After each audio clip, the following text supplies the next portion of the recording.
How did this Minnesota couple go from the slave and save Dave Ramsey perspective all sent to the Money Ripples work optional method? What was that transition? What was that process? Let's reveal it today.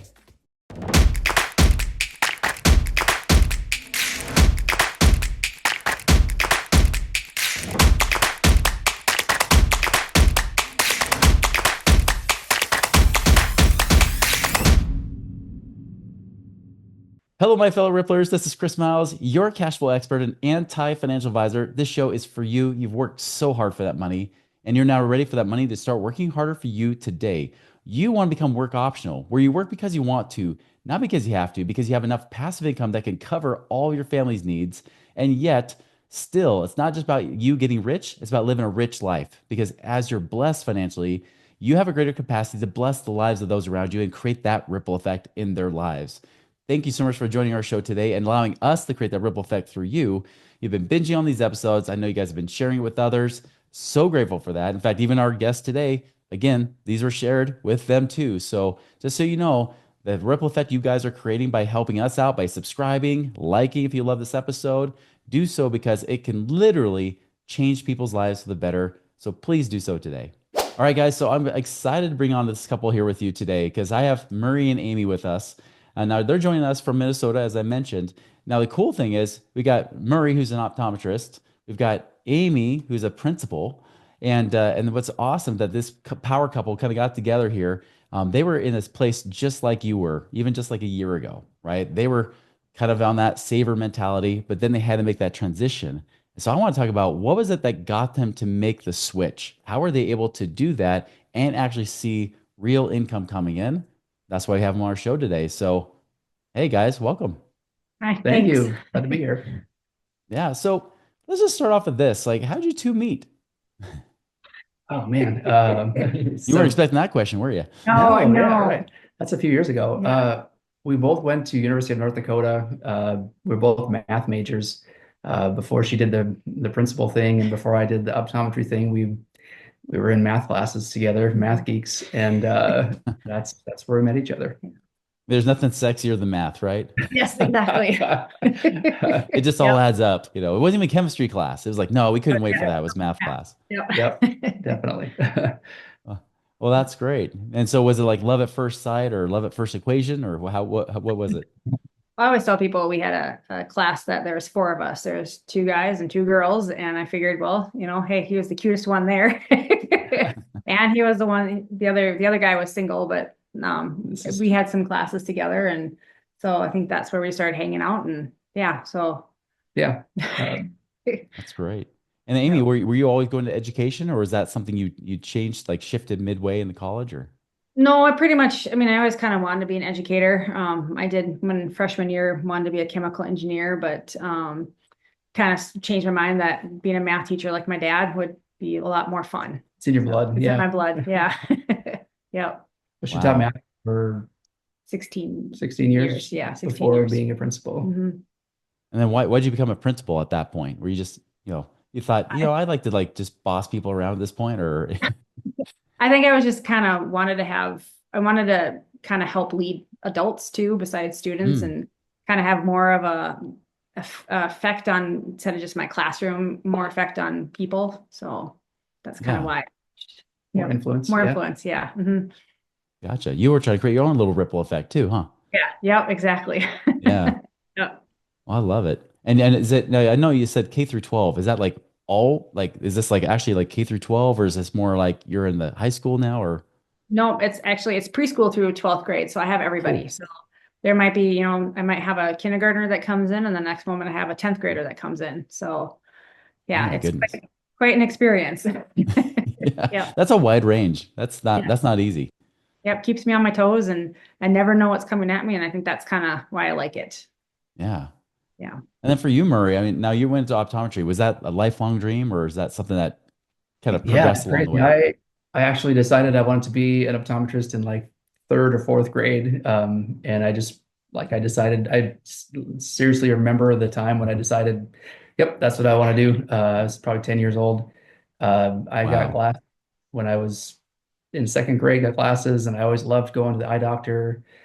you never had to get a shot at the eye doctor. You got to get out of school, and it was always a fun experience. And I just kind of kept that focus, and that's what I aimed for right from the age of 10, I guess. Wow. I can guarantee you there's not too many 9 or 10-year-olds are saying, I think I want to become an optometrist, let alone Yeah, be able to pronounce it, right? Yeah. yeah, right, exactly. That's crazy. And that does make sense. I know you and I have mutual friends are like dentists, for example, and they definitely they don't get a good rap. Sure. Yeah. Yeah, no, Yes. it's not as much fun. It's the Yeah. eye doctor is way more fun Yeah. than the dentist. I'll say that every time, every time. Yeah. Yeah. Yeah, well, that's fascinating. And I don't know what it is too. Like, by the way, we get a lot of optometrists. So shout out to you guys because I know there's several optometrists that just happen to follow us for whatever crazy reason. I don't know, maybe they're buddies of yours, but I know I we don't get a know. lot of optometrists to reach out to us. Well, tell us more, like tell us about where you were, like you were on that journey, you were saving. You mentioned you guys were before we went on the air, you were like, kind of like doing the Dave Ramsey thing. Tell us more about Yeah. that. Yeah. So I think we both always kind of had sort of the saver mentality and always tried to manage our money and have a good budget. And you know, we were very much the Dave Ramsey kind of following that method. We'd max out our 401k every year and Mhm. saving money, putting money away, trying to be responsible, thinking that that was kind of the responsible thing to do. And so, I mean, that we in the early years of our careers, I think it paid off well because we paid down loans and got rid of debt and all that, and Yeah. that probably helped us and allowed us to be at the place we're at now to probably take it to the next level. That was probably a good thing early on, but Mhm. I don't. It definitely it's there's other things out there now that are serving us better, I would say. Yeah. Was there a moment for either of you where you kind of got to the point and say, wait, is this it? Is there something more, or was there some kind of worry that happened? Or what was that like? What was kind of that moment like? Was it like a 3 a.m. thing where you're thinking like, okay, I feel like something's not right? Like what was it for you that started to get you to look outside of the traditional, I call it the slave and save, right? Where you just keep working and working, you keep saving and saving. Like, was there a Yeah. time or a moment that kind of got you to say, let's do something else? Yeah. So it was I was having coffee with my friend Jay, who was a mutual friend of ours. Yeah, he was actually on the show. Yeah, he was him. Yeah. Yeah, Jay and Krista were both on our show a few years back. Right. Yeah. So we're having coffee talking about something completely unrelated. I was going to Switzerland with my daughter, and he's been there, and I was picking his brain on the travel plans. Hmm.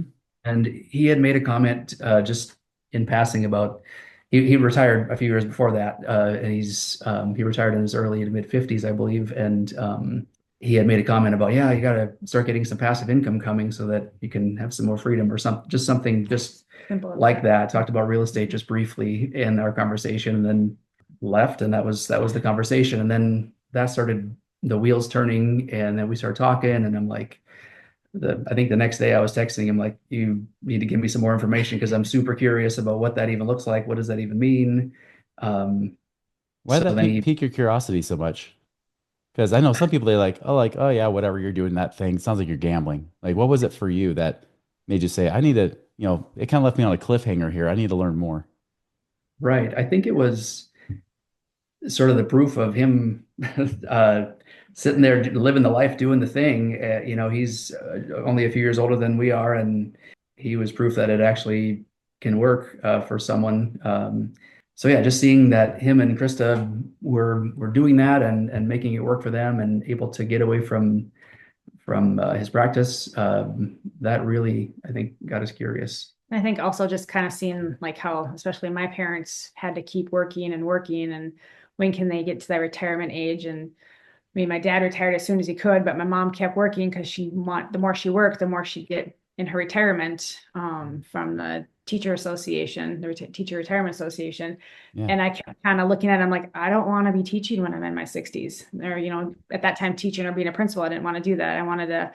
We've always kind of had age of 55 as the age of when we want to be done. And Yeah. so I think when he came home and started talking about that, I was like, so there might be an easier way Or a than just better way. a better way, yeah, Yeah. than just banking on the IRAs. Yeah. Yeah. It was kind of a sock it into the 401k and hope that we hit, 55 and it's enough to retire on, and just no real actual strategy. So it felt like something that was a little more concrete and something that we could actually have some control over. Mm. So it was pretty exciting. And then he sent me a link to your website and a couple other, like a book to read and stuff. And we just dove right in and started reading, and it 2 or 3 months of just kind of watching your podcast and reading books and different things like that. I went back and reread back 20 years ago. I read Rich Dad, Poor Dad. Mhm. Didn't sink in, or I didn't really get it at the time that was kind of an anti 401k, really, or more of a real estate sort of investing thing. And I reread that, and it's like, man, this is what we need to be doing. So then talking and texting back and forth with Jay and watching your podcast, and finally jumped on board, and been working with Craig for the last year plus, I guess, something like that. So Mhm. That's interesting because the one thing I know you have an advantage, especially with you, Amy, is that I mean I know obviously you get that kind of pension, right? You get kind of that state pension, but most people don't get that. Right. And I know some people in your situation they might say, well, even if I don't have the retirement, I still have that pension, right? It's almost the opposite of your parents, right? It's like flip-flopped. Like some people think I got to keep working, but then I can just retire with my pension. So for Mhm. you, wait, was it something we were saying, no, I feel like somehow it's just not enough? Or what was it for you to say, we keep going this path, will we make it by 55? Was there something like that for you? I think you crunch the numbers Yeah. like on your quote unquote pension. And I mean, and that's, they keep pushing those dates back. If Mhm. you want to get your full pension, it's 65, and then it's 66, Mhm. and it's Oh, wow. if you Yeah. retire before that, it's a significant decrease in what you Mhm. would bring Right. home Yeah. It's like after. Social Security. Yeah, Yeah. exactly. Yeah. It's the same thing, only I think it's even a worse. You Yeah. take a huge cut if you don't work until. Right. I think it was the magic two numbers are 30 years of teaching or being in education and the age of 62, then you're good to go. It's better to, they always try to say it's better to go when you're 65. And I Right. just, seeing my parents when they hit that 62, 65, and then kind of they didn't have many years after that to enjoy, not have to work and enjoy kind of us Yeah, I think and that's the give other back. thing, is Yeah. that our families have poor genetics, our family history. My dad passed away at 53 from a heart attack, Oh, and just after that retirement age, we didn't want to get to have to work until we're unable to go and live life and enjoy it. And I mean, it's cool now that we can sort of look at where we're at. We can actually plan for the next 10 years or next 8 to 10 years, and see that it's certainly possible. So that's exciting, and yeah, it's kind of fun. yeah. What was the thing that had a shift in your mind? I mean, you said, of course, Rich Dad Poor Dad kind of helped, break it again. That was even not even your first time reading it. It's not like it was your second time reading, it, right? Yeah, yeah. Yeah. What was that thing that allowed you to kind of say, you know what? I mean, because obviously you watched the podcast for a few months and whatnot, but what was it? Yep. What was that? At what point you say, you know what? I'm willing to put that faith because I know what you guys were still skeptical, rightfully so, because there are a lot of charlatans out there that talk about passive income all the time. Like, what Yep. was it for you that helped you kind of like overcome that hump, that fear that you had?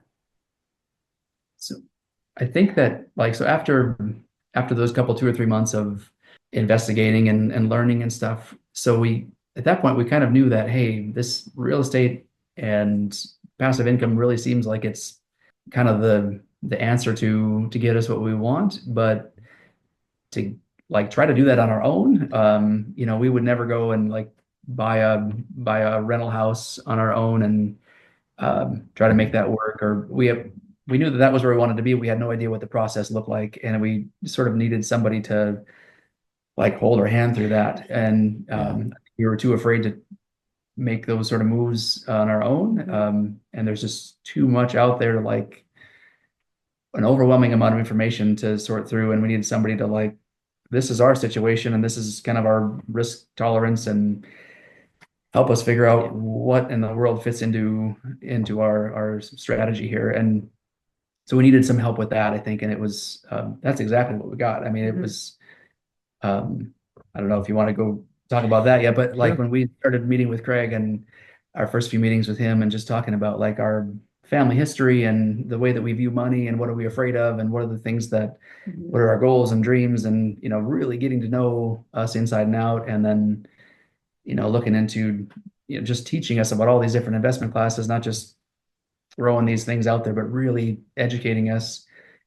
So we were pretty afraid early on and just kind of didn't want to, it was out of our comfort zone because our comfort zone was 401k and that's it. But really after those first few meetings with Craig and starting to talk about just educate us and stuff, it was like, it wasn't scary anymore. It was like, man, this is exciting. There's all these cool different investment classes out there. And we were just hungry for more at that point. But I think we knew that was where we wanted to go, but we were unable to figure out how to do it on our own and we needed some help. And that's where you guys came in. Yeah, because definitely trying to do it on your own. I mean, that could cost a lot, not just time, but money too, especially if you make the wrong decision, right? Yeah, right.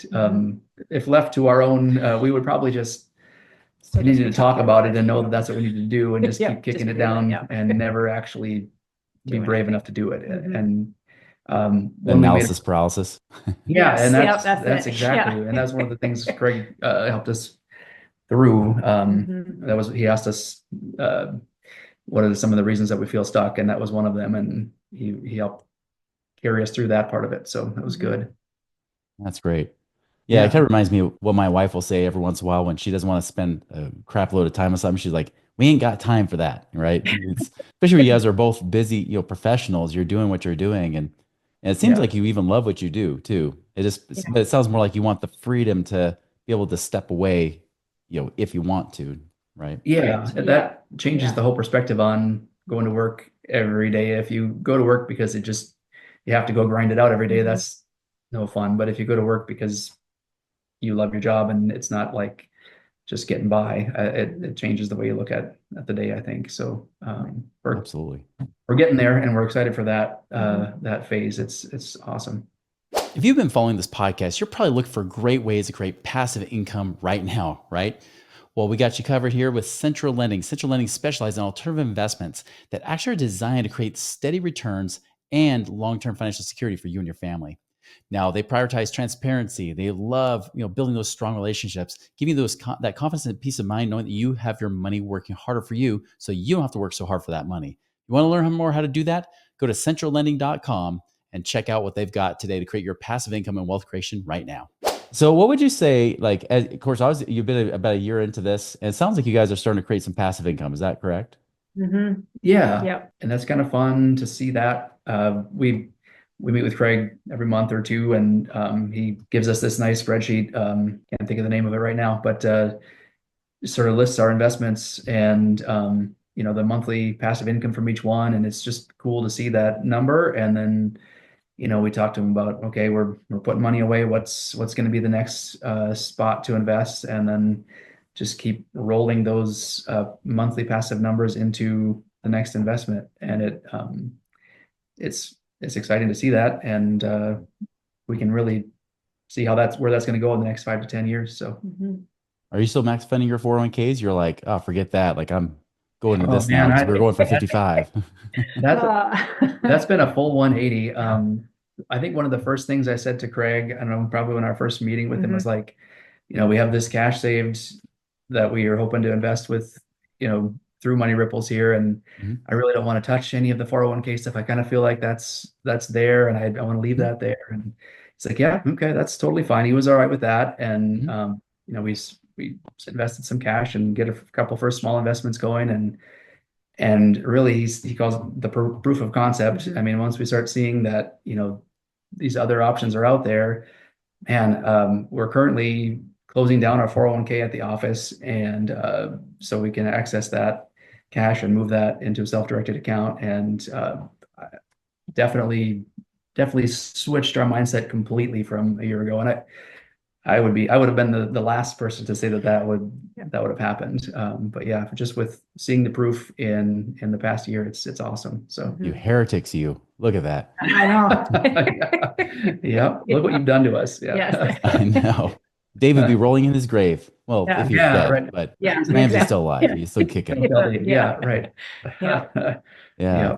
So it sounds like really that once you started to see the money coming in, that kind of built the faith levels a little bit more so that you felt more comfortable to kind of almost scale up a little bit, huh? Yeah, I think like, we had it in we invested our money in different areas. And so like for me personally, I thought, well, the money's gonna be rolling in right away. And with some of the places we invested, it took a little bit of time. Like a few places, like it Sure. came back pretty quick, but I was kind of disappointed, like, why is this taking so long? Mhm. And it was just one of those things where it's okay, it'll come. And then it finally came and it's like, okay, yep, there it is. Yeah. So it was kind of one of those things where, um, I had just for just a little bit, I did have what you call, the buyer's remorse because I didn't tell you that. Okay. Yeah. I did just on a few of the investments because I was just like, okay, it's not coming back as fast. But I mean, Murray kept telling me it's gonna come. Don't worry about it. It'll get there. Most of that was oil and gas mineral Yeah, stuff. yeah, And that's, yeah. yeah. Yeah, we have As to wait 6 to 12 months before you start to see that paycheck come in, right? right. But Yeah, yeah, it's been a great thing after yeah. They it started kicks going. in and that. So Yeah, yeah. Yeah. Um, That's but true. it's That's been, good perspective. Because I always think because I think when I think of 401k, I think, well, that's 100% negative return because it's always going up, but it never comes back in cash, right? yeah. But again, because everybody does it, it feels a lot more comfortable. It's like it's Mhm. what's known, it's that known thing. And you're like venturing into places that you know that even your own, colleagues, coworkers, they're not doing that stuff, right? Yeah, that was the other thing we had talked about too. It Yeah. almost felt like we were doing something wrong at Yeah. the beginning. It's Yeah. like, thankfully we had Jay to like chat with about stuff and that because it felt like, we don't know anybody else that's Mhm. family or friends that are doing this. And I mean, at that time now we've I got got convinced. family and friends doing it, which Yes. is awesome. But Yeah. uh yeah, it felt a little weird at first, but now it's the proof is Yeah. in the results. Having that community, that support system really helps, doesn't it? Hmm. Yeah, very Yeah. much. Yeah. Yeah, the circle group and that that's awesome too. Yeah. Hmm. And I know you've done that too. I mean, I know you've reached out or even just like in our private community, I know you guys have offered advice from time to time and not to mention, I mean, you've even referred friends and family to us, which we always appreciate. Yeah. What is it you say to them, when this conversation comes up, right? Yeah. So the few people that we've referred, it's just been just starting having that conversation about this whole new world of what is out there as far as possibility and investments and stuff. And um, it I think the both were pretty easy conversations to have. And when you start talking about that stuff, it was kind of like with us when we first Jay started mentioning a couple things. It's like, man, this is really exciting, and Mhm. you get the bug, and it just you go down the rabbit hole, and yeah, people want to know more, which is exciting. So Yeah. yeah, it feel like it's a whole new world, and I think one of the comments that Jay had told me when we first were talking was invest in yourself. You won't regret it, kind of a thing. Invest in Mhm. yourself in your own education, and you'll be happy you did. And we absolutely have been. That's been awesome. Hmm. So Yeah. What would you recommend to somebody who's like right now, maybe they're on this journey, maybe they're not quite down deep in the rabbit hole, but they're exploring, but they're still scared to make that change. What would you suggest to them? I think there's a lot of people out there that are doing it and have done it. There's people in the circle group that have done this sort of investing in alternative assets for years, and they've they've got lots and lots of expertise and things you can learn from. And don't try to do it on your own. I'd say, you can move so much faster when you've got people that know what's going on and can Hmm. help educate you. And like our conversations with Craig, just he knows our situation really well and is able to speak directly to our own personal strategy. And yeah, I don't try to do it on your own. Hmm. There's so much awesome help out there, and I can't imagine Doing doing any something of else. this. I would not would not have done it on our own for sure. So Hmm. Yeah. Now, Amy, I know you're a natural teacher, and just like me, I love teaching, right? Hmm. What would you say, like if somebody's exploring that option? Maybe it's like somebody at work, what would you say to them? What would be like a first step or something they could do? Oh, first step. I would say, I mean, obviously they need to, do a little research on it. Try to figure out what what are their goals. I think that's the big thing. Like, are they happy with where they're at? Do they want to speed up? Do they want their money to work for them? That's the nice thing that kind of look at it is that our money's now working for us. But I think also just, I think our big thing was like, especially working with you guys, like making that first step, like just go do it. You won't regret it. You guys either go as fast or as slow as you want to go. There's no pressure. I think that it's just, I've never regretted making this decision. So I think I would just tell them like, obviously do your research and then kind of figure out where you want to go and then make that step. Just go for it. Great advice. Yeah. Yeah. Yeah. At some point, you got to put that faith in action, don't you? Right. Yeah. Yeah. Yep. Yeah. Yeah. Which is always a scary thing, right? Right. Yep. Yeah. And I it think. sounds like both you guys had to overcome that. Yeah. Yes. Very Very much so. Yeah. Yeah. Yeah. Cause I think I was the one that was more hesitant than Murray with this whole thing. So, and then. Yeah. Yeah. But that's nothing felt scary after we get in there and Right. and learn about all the options. And Craig is just like she said, he's not going to force you into doing something you don't want to do. He's going to educate you so that you feel comfortable with it, and then you're going to want to do it. It's not there's no pressure. It's not like that at all. It's You're not handcuffed, forced to drink Kool-Aid, anything like Right. that. Yeah. no, No. right. Yeah. They're going to No. force me to close down my 401k. Yeah, No, no. but he will show you that it's not maybe a good idea. Yeah. So Yeah. it's all about education really. Mhm. And that's been really, really exciting. It's been quite an adventure. That's great. Well, now looking forward, as you guys have now, you're kind of in this exciting part of the journey. Although I call this the grass growing phase, where, now you're trying to get to that point, you're reinvesting whatever you have, the money coming in plus money you've been saving. And so it's like, you're just like waiting for grass to grow so that you can reinvest the next time. And you almost can't wait, Right. True. as Yeah. you, And you hit the nail on the head. yeah, you're like, I've been there. No, trust me. Yeah. Oh, we've all been there, right? Myself included. I get it. So yeah, like in this phase, now you're looking forward to like your mid 50s, right? Like you wanted that 55 and to do it younger, how much more faith do you have now that you can actually like have that freedom and be able to be work optional younger? A lot. I mean, I feel like It's more of a reality. it seems like, Yeah. definitely reality.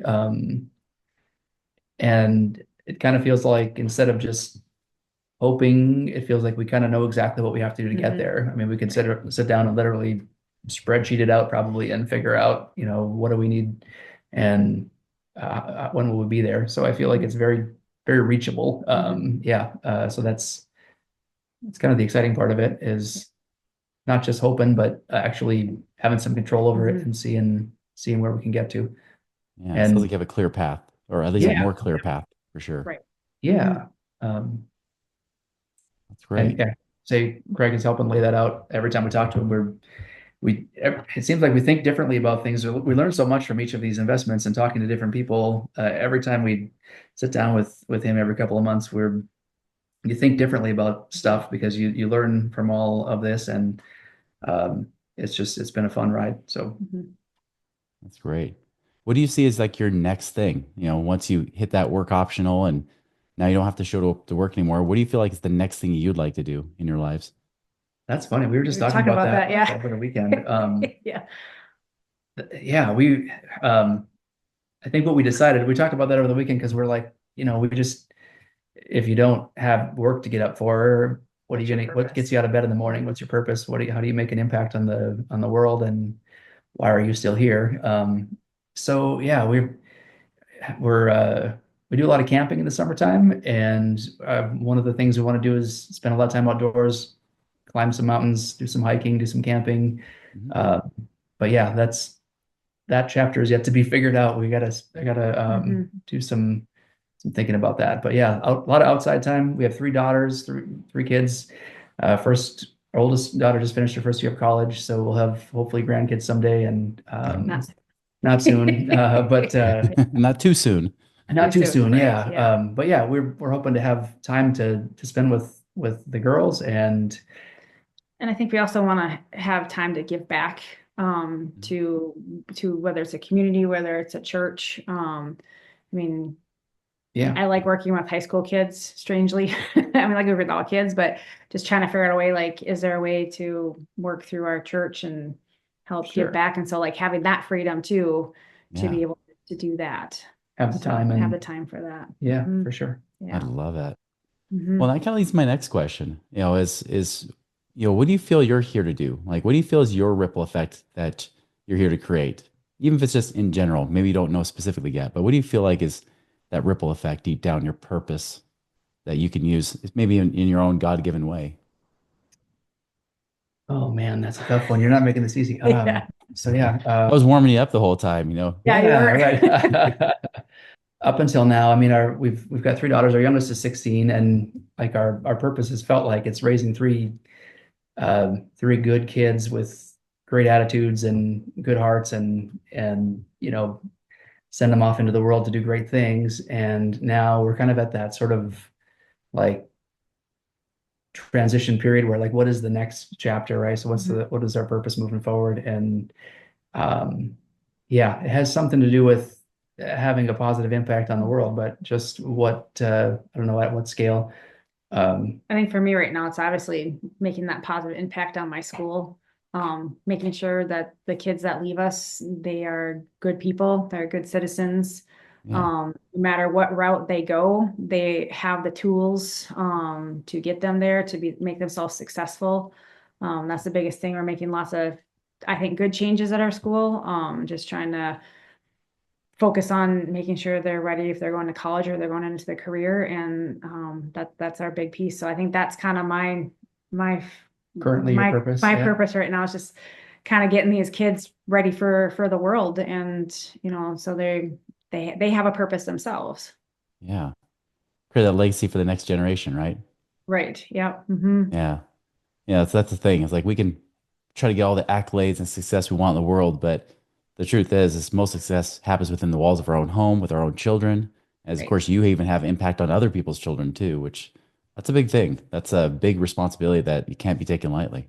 Mm-hmm. Yeah. Yeah. Yeah. Yeah. Well, I'm glad you guys are taking that path. You're taking a different, abundant path that will buy you that freedom so you can do some of those things.